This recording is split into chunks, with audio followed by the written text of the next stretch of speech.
नीति वचन 2 में लिखा है, हे मेरे पुत्र, यदि तू मेरे वचन ग्रहण करे और मेरी आज्ञाओं को अपने हृदय में रख छोड़े और बुद्धि की बात ध्यान से सुने और समझ की बात मन लगाकर सोचे और प्रवीणता और समझ के लिए अति यत्न से पुकारे और उसको चांदी के समान ढूंढे और गुप्त धन के समान उसकी खोज में लगे रहे, तो तू यहोवा के भय को समझेगा और परमेश्वर का ज्ञान तुझे प्राप्त होगा, क्योंकि बुद्धि यहोवा ही देता है, ज्ञान और समझ की बातें उसी के मुंह से निकलती है। वह सीधे लोगों के लिए खरी बुद्धि रख छोड़ता है, जो खराई से चलते हैं उनके लिए वह ढाल ठहरता है। वह न्याय के पथों की देखभाल करता है और अपने भक्तों के मार्ग की रक्षा करता है। तब तू धर्म और न्याय और निष्पक्षता को अर्थात सब भली भली चाल को समझ सकेगा, क्योंकि बुद्धि तो तेरे हृदय में प्रवेश करेगी और ज्ञान तुझे सुख देने वाला लगेगा।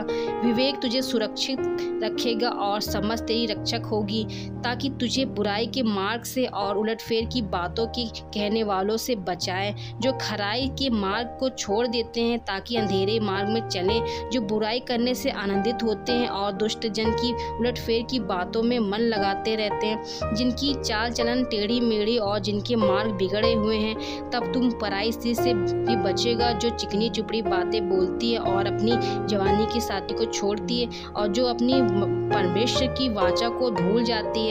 उसका घर मृत्यु की ढलान पर है और उसकी डगरे मरे हुओं के बीच पहुंचती है। जो उसके पास आते हैं उनमें से कोई भी लौट कर नहीं आता और न वे जीवन का मार्ग पाते हैं। तू भलाई मनुष्य के मार्ग में चल और धर्मियों के पथ को पकड़े रहे, और क्योंकि धर्मी लोग देश में बसे रहेंगे और खरे लोग ही उसमें बने रहेंगे। दुष्ट लोग देश में से नष्ट होंगे और विश्वासघाती उसमें से उजाड़े जाएंगे। इस वचन के पढ़े और सुने जाने परमेश्वर आप सभी को आशीष दे। आमीन।